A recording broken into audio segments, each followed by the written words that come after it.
We will begin with the Mangalacharan. Yastyaktva rupamatyam prabhavati jagato anekadhanugrahaya prakshina klesharashir vishama vishadharo anekavaktra subhogi sarvajnana prasutir bhujaga parikara प्रीतये यस्य नित्यं देवो हि सहसो अव्यात् सितविमलतनुर्योगदो योगयुक्तः ॐ शान्ति शान्ति शान्तिः. Gently bow your head down. Bring yourself to the class. Prepare yourself for the session. When you're ready, gently lift your head up. Open your eyes. External eyes. Namaste. We are discussing the Patanjali's Yoga Sutra, Sutra number 24. So yesterday we were discussing about who the Ishvara is. Yes, so we will chant Sutra 24 one more time. Klesha karma vipakashayir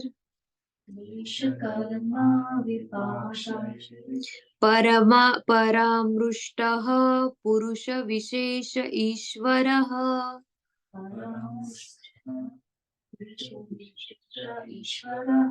क्लेश कर्म विपाकाशयेर परामृष्टः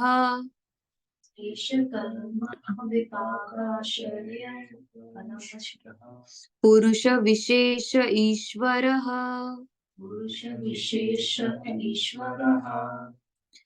So yesterday we were discussing the qualities of Ishvara, and we said that Ishvara and Shastra. Yes, we talked about Ishvara and Shastra. Shastras are the scriptures. So scriptures were revealed by the Ishvara, and Ishvara is revealed through the scriptures. Yes. So who is this Ishvara? What is the nature of Ishvara? Ishvara is the one in the greatest Aishwarya. What is the sign of Ishvara? From where this comes? In the greatest Aishwarya. Aishwarya is prosperity. So what kind of prosperity? We will see. How Aishwarya is related to Ishvara. Ishvara is said to be Mukta Purusha. Liberated Purusha. Mukta Purusha. But then the question arises, as per yoga, so many Purushas are there and all of them are going to be Mukta or liberated. So do all these liberated Purushas become Ishvara one by one? Or what happens to them? What's the difference between this special Purusha who is also liberated and the other Purushas who undergo the experience of Mukti or liberation? What is the difference between the two? So it is said that when we talk about yoga's Ishvara, who is an efficient cause, yes, we talk about Ishvara as somebody who has never been in bondage. So free from klesha, pancha kleshas, karma, the fruits of those karma known as vipakasha, the storage of that karmas or impression of any kind of karma, asayir, and aparamrushtaha, untouched, is Ishvara. While the other Purushas will go through three kind of bondages. I think we also wrote those three bondages yesterday. Prakrutik, Vaikrutik and Dakshinik. The Prakriti Layas will have Prakritik bondages. The Videhas will usually have the Vaikarik, and the one other Purushas will have what kind of bondage? Dakshin, or the bondage of Dakshina. So this Purusha is not free. Ishvara as a Purusha was never bound in the first place. That's the difference between this Purusha of Patanjali as Ishwar. Why special Purusha? Because this Purusha was never bound. While we look at the other Purushas, they are in these three kinds of bondages. And then further they attain mukti. So therefore, they were touched before. When we talk about Ishvara, this Ishvara has been untouched from the beginning. Let's see the Bhashyam. This is one of the longest sutra. So Bhashyam in Sanskrit is going to be little long. अविद्यादयः क्लेशाः कुशलाकुशलानि कर्माणि तत्फलं विपाकस्तद्गुणानां वासना आशयाः ते च मनसि वर्तमानः पुरुषे व्याप्ति दिशयन्ते स हि तत्फलस्य भोक्तेति यथा जयः पराजयो वा युद्धेदृषु वर्तमानः स्वामिनि व्यापदिश्यते या हानेन भोगेन अपरामृष्टः सह पुरुष विशेष ईश्वर. So the first paragraph says that it's very easy to know the knowledge of the past and store the knowledge of the past. The liberated one may know where he came from. But what is special about this Purusha? This Purusha has the knowledge of avyakta, what's to be going to happen in the future or what is to come in the future. Ishvara, why known as Ishvara?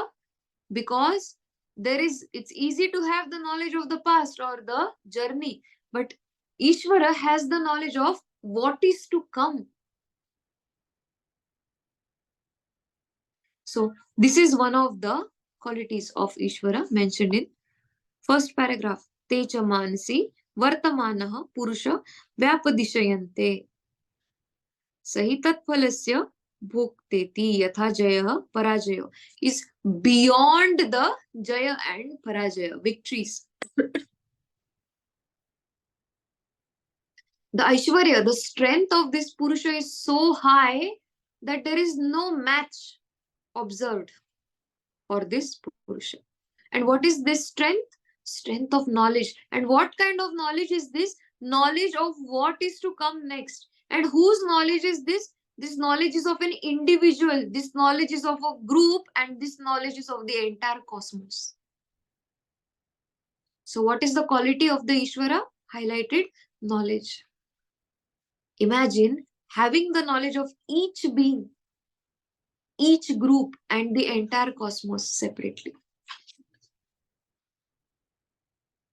Kaivalyam प्राप्तास्तिर्हि सन्ति च बहवः केवलिन् तेहि त्रीणि बन्धनानि छित्त्वा कैवल्यम प्राप्ता ईश्वरस्य च तत्सम्बन्धो न भूतो न भावी यथा मुक्तस्य पूर्वबद्धकोटिः प्रज्ञायते नैवमीश्वर्यस्य यथाव प्रकृतिलयनस्य उत्तरबद्धकोटिः सम्भाव्यते नैवमीश्वर्यस्य स तु सदैव मुक्तसदैश्वर इति.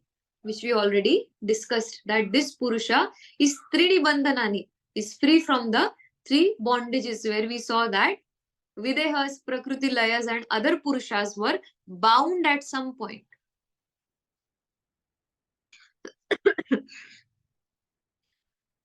Yo yaso prakrushta satvopapadani dischariyasya shasvikata utkarsha sakim santamiti aho Ashwin निमित्ति इति तस्य शास्त्रम निमित्तम शास्त्रम पुनः किं निमित्तम प्रकृष्ट सत्व निमित्तम एतयोः शास्त्रयो उत्कर्ष योर्यैश्वर्य सत्वे वर्तमानयोरनादिः संबंधः यतस्मात् एतवृद्धिः सदैश्वरः सदैव मुक्त इति. So yesterday we discussed that this Purusha came from what? The highest form of sattva. So the question is raised, then what came before? The scriptures came before or the Purusha came before? It's easy for us even to have this question. Just like in the layman terms we said, who arrived first? The animal or the animal's egg arrived first? So here this is said that this is known as, in Vyakarana we call it Anyonya Nyaya, where cannot be decided who came first. Anyayonya Nyaya. I will write it in the group for us later. So then it is said Both of them have been anadi. Anadi cannot determine the time. Cannot determine the time. Cannot say who came first, but they are as though with through the Gyan, through the scriptures, Ishvara is realized, and through Ishvara, the scriptures are realized. It's only the ones who have Ishvara Krupa are able to study the scriptures. So if there is no Ishvara Kripa, there may be a very strong will that I want to study, but somehow it will not happen. Because it is not in the prarabdha of that jiva, the present life destiny, to be closer to liberation. So there may be a strong sankalpa that I want to go ahead, I want to study the Patanjali's Yoga Sutra, I want to cross Patanjali's philosophy and go to the next philosophy until I understand Vedanta. This sankalpa may be there, but it's not possible without Ishvara Krupa. So what is Ishvara Krupa? Shastra Krupa. Shastras are the scriptures. That's the first sign of Ishvara Krupa, that somehow we started studying the scriptures. That's the first sign of Ishvara Krupa, which means you're on the path of Mukti already. You're freeing yourself from bondages.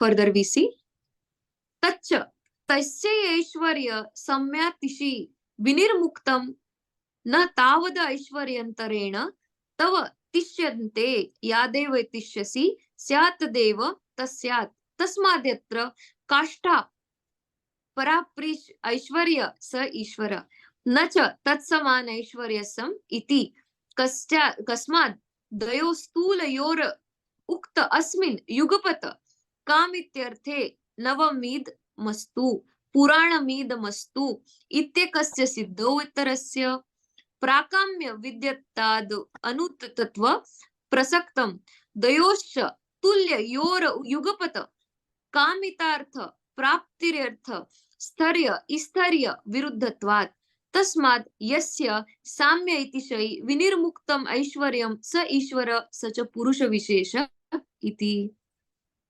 Now, this is a very nice last paragraph which asks a question. What is the question being asked? Said, how can we decide that Ishvara has the power?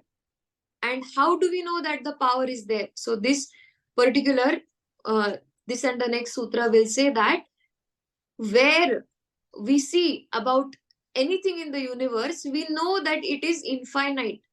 So we give limit to something where our capacity to know it further ends.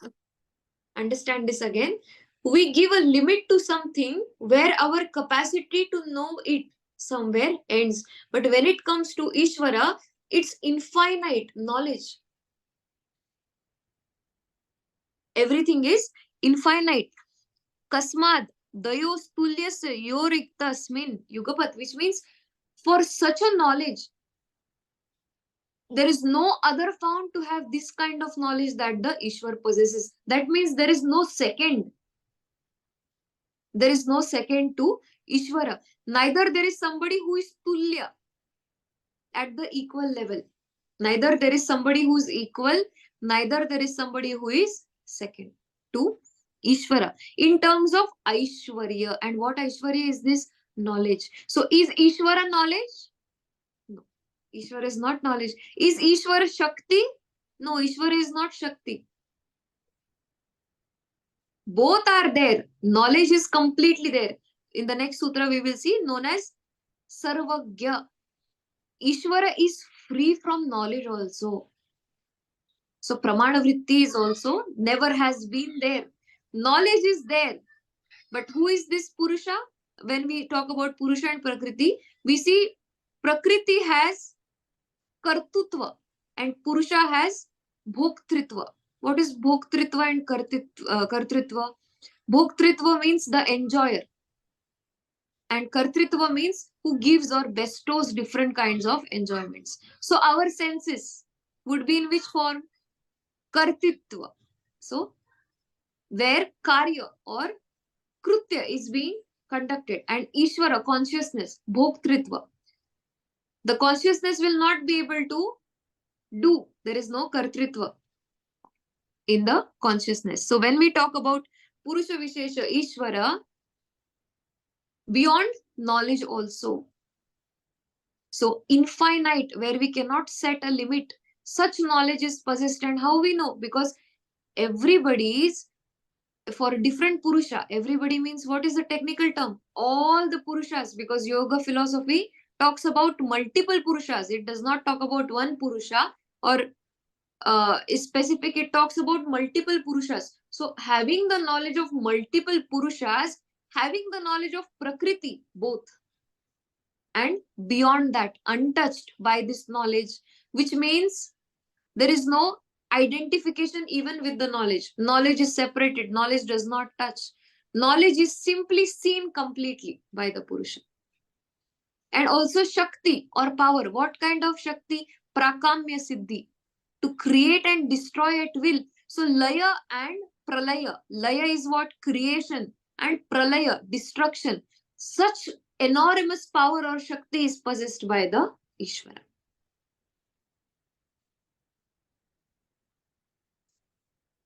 Laya and Pralaya. And therefore they are known as Aishwarya, none like him. Whom will you find?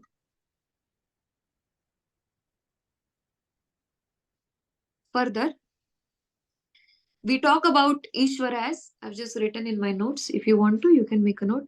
Sadaiva Shuddha Buddha Mukta Purusha.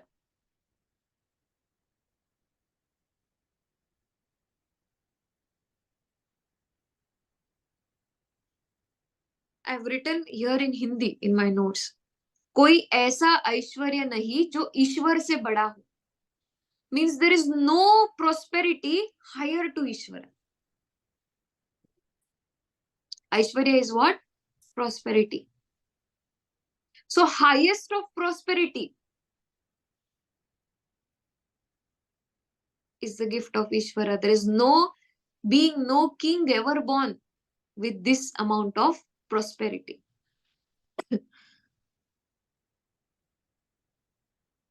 Patanjali tries to say, Jnani Atma hi Ishwar hai. The one who contains this knowledge of Srishti, Samashti is Ishwar.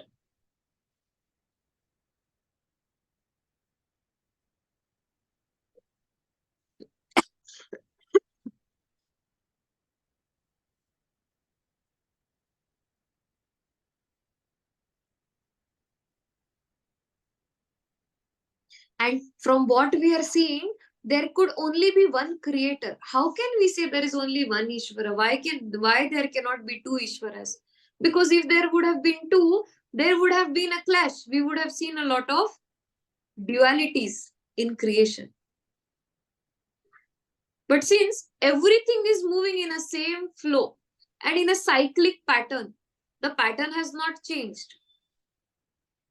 Therefore, we say that there is nobody as equal to or higher than Ishvara. One efficient cause.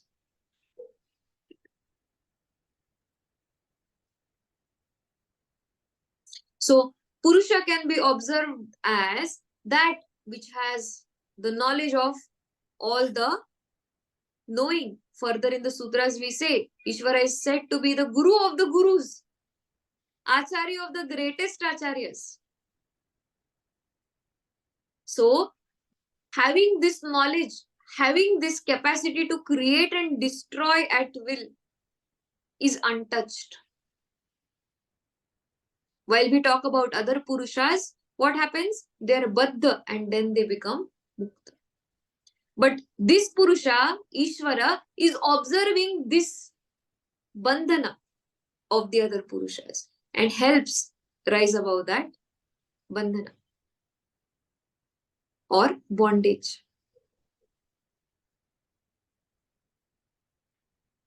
Please take a minute to connect and then we progress.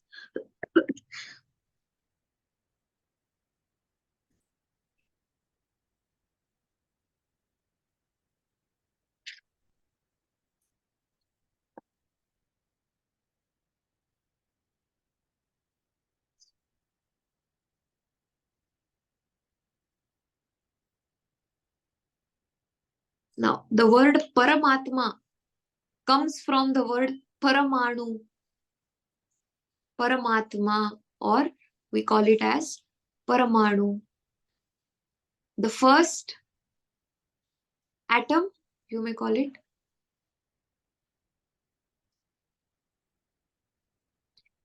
So this Ishvara has that knowledge that starts from one very first Paramanu or first atom. Is small as that atom, which means what? Ishvara is that smallest atom. Ishvara is that greatest of the universe or the cosmos. So Ishvara is not separate from them. Ishvara is them. Therefore, yesterday when I said Bhakti Yoga, I do everything as though Ishwar gets it done by me.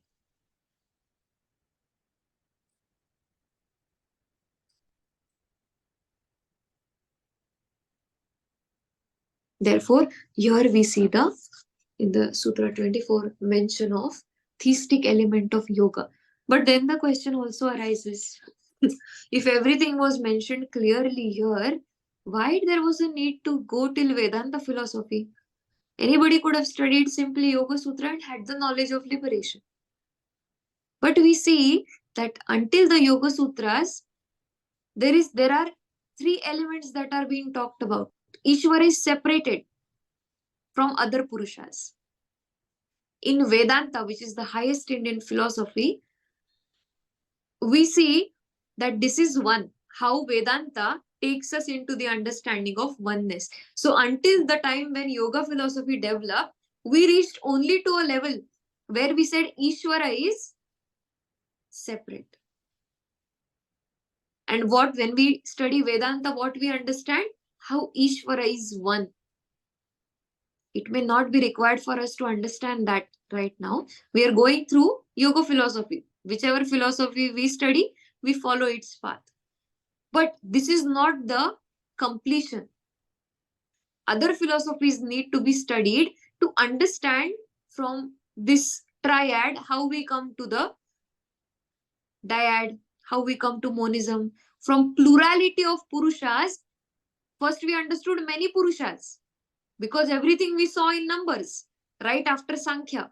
See, until Sankhya, we see the elements, 25 elements have been talked about. So everything has been pluralistic. From pluralistic, how it goes towards dualism and monism.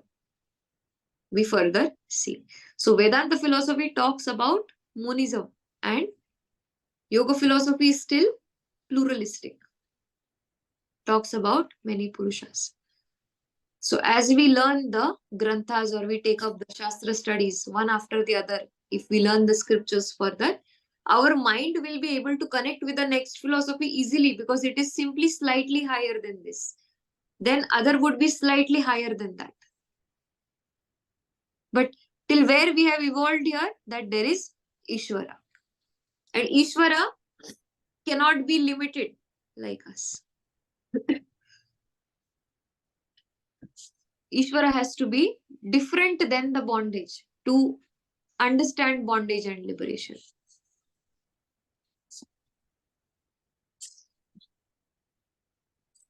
Sutra 25. Tatra niratishayam sarvajya bijam. Sutra niratishayam sarvajya bijam. Tatra niratishayam sarvajya bijam. Tatra nirashitayam sarvajana bijam. Yes. You will just take the exact English words for this if you want to.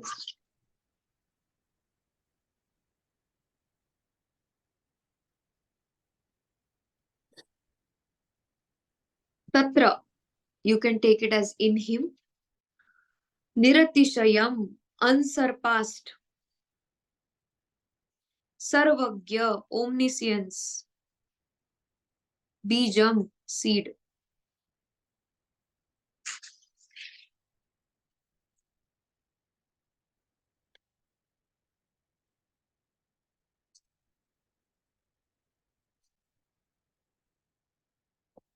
We will read the Bhashya.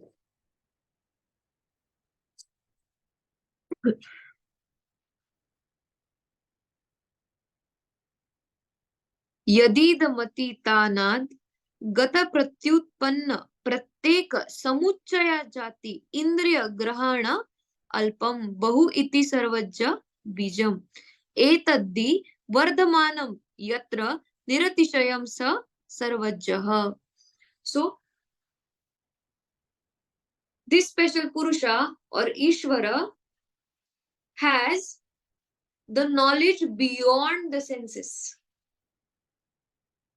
has the knowledge of what is beyond the senses. That is the first which is mentioned.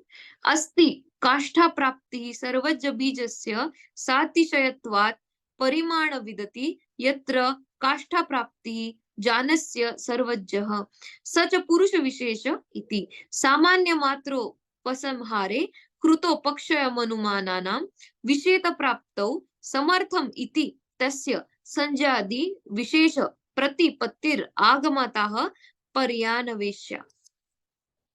So then it is further said that there would be so many purushas that could also be knowledgeable. So many purushas, can they attain to the knowledge of the level of Ishvara? Is it possible for a purusha to have all the knowledge as Ishvara?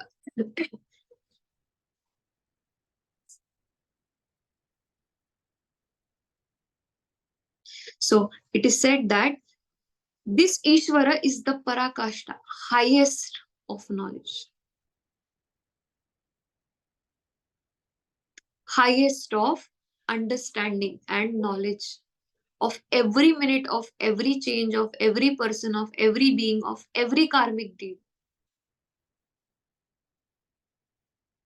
If till date nobody has been able to reach there for years and years, we could only have closer, we could only go closer to understanding that there is Ishwar. Where we are, at what stage we are? We are closer to understanding this supreme intelligence. We are simply closer to understanding that there is supreme intelligence. Patanjali is not saying there is a creator. Again, God is not as the creator here. God is seen as the efficient cause.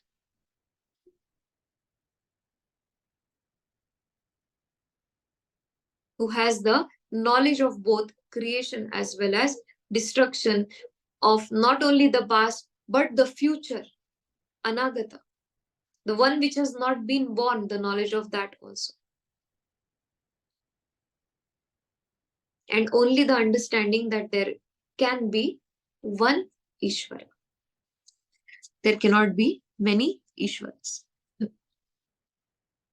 सामान्य मात्रो उपसंहारे कृतोपक्षामानुमान न विशेष प्राप्ति प्राप्तौ समर्थम इति तस्य संज्ञा विधि विशेष प्रतिप्रतीत आगमताः पर्यंत वेश्या तस्यात्मानुग्रहाय भवोपि भूतानुग्रहाय प्रयोजनं ज्ञानाधर्मो उपदेशेन कल्प प्रलय महाप्रलय येषु संसारिणः पुरुष नुद्ध परिषण्यमिति तथा च उक्तम् आदिविद्वान् निर्माण चित्तम् अधिष्ठाय कारुण्य भगवान् परम क्षीर सुरये जिज्ञासमान्य तत्रं प्रवोचनम्. Said that it is said that this Ishwar has the seed of knowledge that can be planted in other Purushas. So known as Sarvagya Bijam. Not only complete knowledge, but that complete knowledge is still seen in the form of the seed. Like when we eat a fruit, there is already a seed. We discussed this of the next fruit. So Ishvara is still what? Unmanifested, understood as the one Sarvajya Bijam, unmanifested, knowing of everything in the seed form. Knower of everything in what form? Seed form.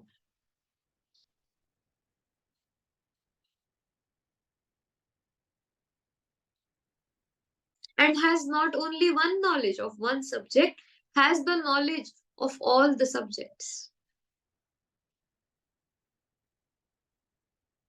And is able to put this knowledge in less quantity in some jiva, is able to increase this in some jiva. In some jivas, less knowledge has been implanted. In some jivas, high knowledge has been implanted.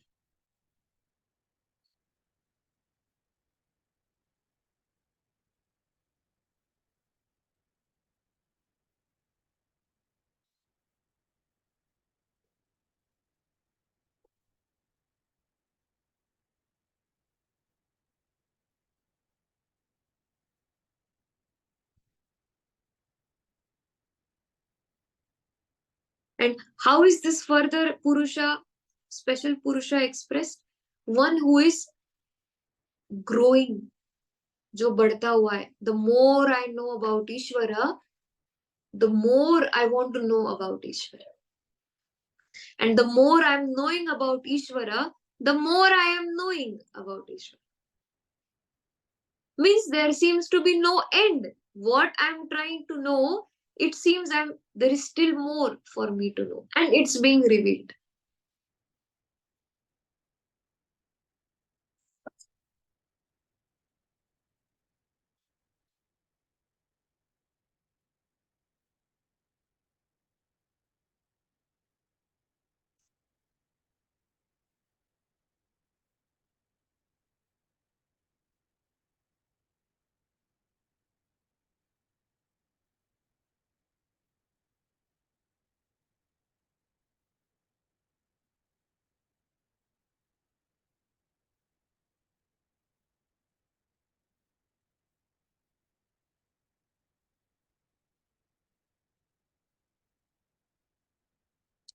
It is said that Kapila Muni, who wrote the Sankhya from his teacher Asuri, had said this, had asked this particular question. How do I know? How do I know that I've known the Ishvara completely? When each time I know Ishvara, I feel like I'm knowing more and I want to know more, and there is more to this knowing. So I cannot know the whole because there is no limit to it. But what can I know? I know it, I can know it in the seed form. And where is that seed? That seed is in me. How can I know the whole? I can know it through the seed form. And where is the seed? This seed is in me. The more I realize the self, the more I realize who I am, the more I realize the power of Ishvara.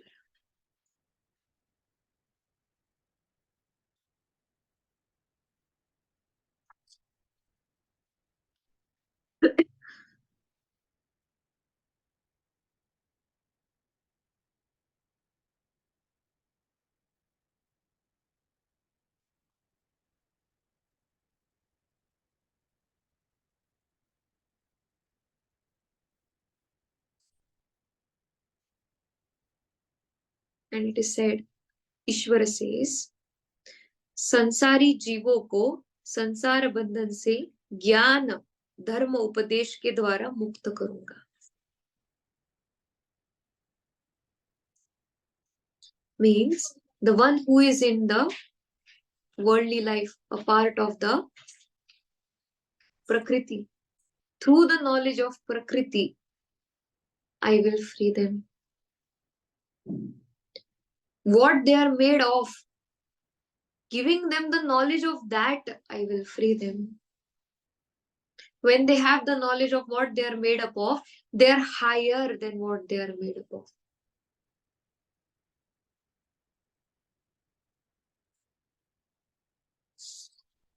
There's a very wonderful narration here.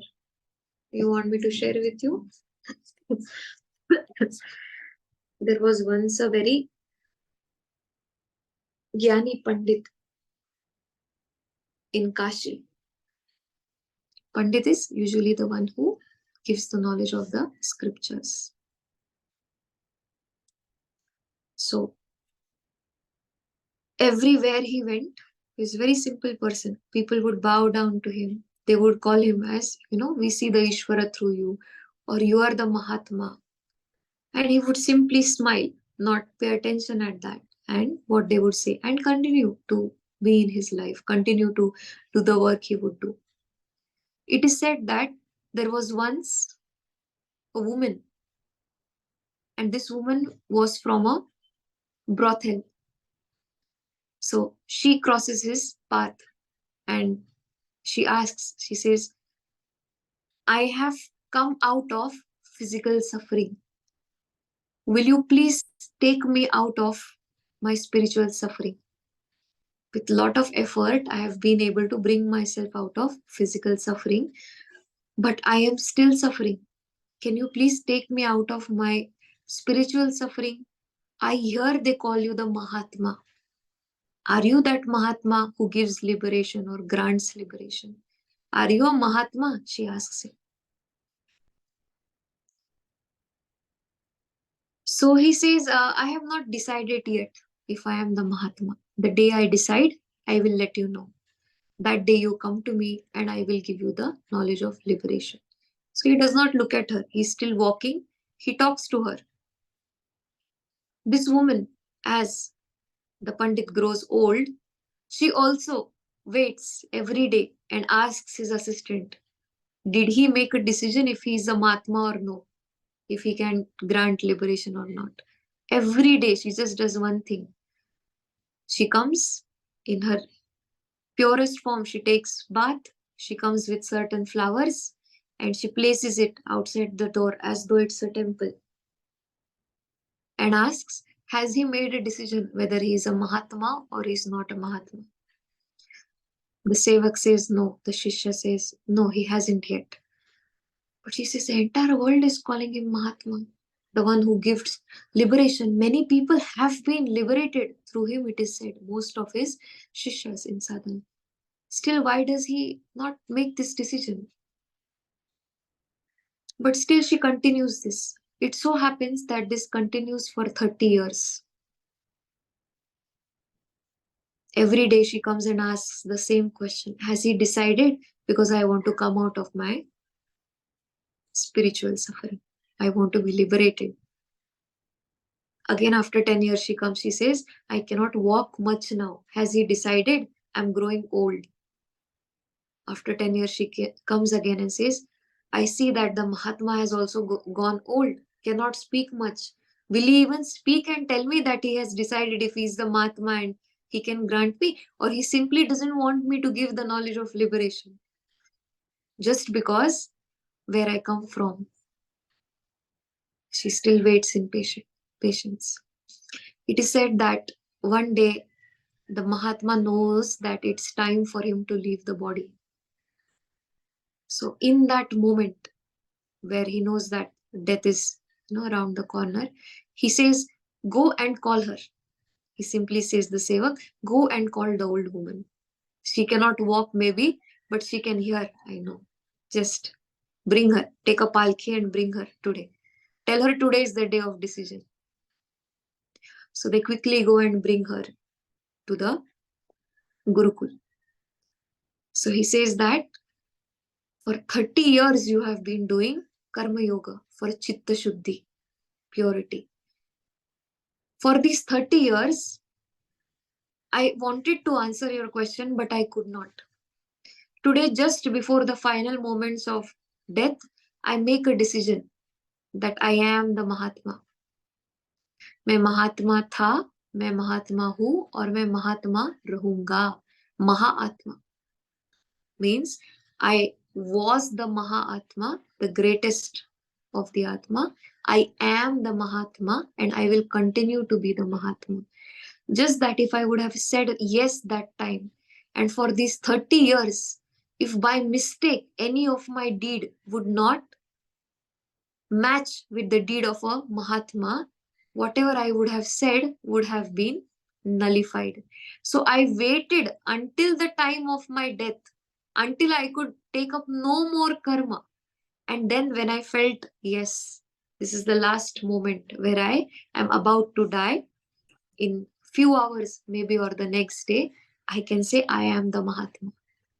And he says, you have done so much of seva, chitta shuddhi. The thought of liberation has been so much on your mind. Just stay with me here. Just listen in my deathbed what I speak, and you'll be liberated the next. So, even if the entire world called him the Mahatma, the greatest of the Atmas or Purushas they had ever seen, if they wanted to see the Ishvara, they could see directly the Ishvara in this Mahatma of Kashi. But he himself did not decide that. And then, when finally it was his last hours, he said, oh, I had always been a Mahatma. In this moment, I am the Mahatma, and after I die, I will be the Mahatma. That's how I will be known. So now I can take the liberty to say yes, and accept this title of Mahatma. Because I have lived as one. Not a single deed has been which is opposite to what a Mahatma would do. So such are the examples of greatest of Jnani Purushas, who may not be the Ishvara but have realized the Ishvara. And look at her, she waited for 30 years for her answer. She could have easily given up, but 30 years every day, because he had not said no. He had not said that I will not give you the knowledge. Means her adhikaritva was so high that once if she listens to the knowledge of liberation, she would be liberated. But the deeds of this life were so strong that she had to wait for 30 years with a small good deed every day to be able to attain a level where she once listened to the knowledge and she gets liberated. So no matter where she came from, he knew very well that she is going to be liberated. But to have that knowledge in one go, she had to do this karma yoga for 30 years. Simply purify herself, take shaucha, take bath, and every day contemplate as to the Mahatma is going to give me the knowledge of liberation. I must prepare myself for it. I must be ready for it. I must follow the Yama Niyama. I must hear wherever I can any temple, any katha, who is Rama, who is Vishnu, who is Shiva, with the hope that she would be given that knowledge. So Adhikaritva was very high. Adhikaritva is eligibility. She was the highest kind of seeker. But those karmas of the present birth, he wanted her to exhaust all of them in the same birth. Through tapas, what did she do? Tapascharya for 30 years. Tapascharya is Dvanda Sahanam.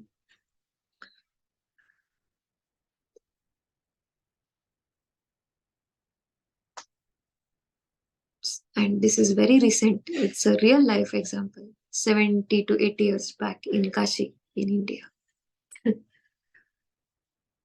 And wherever you find religious places, you will also see people trying to come out of bhoga in this place. People trying to uplift themselves from desires.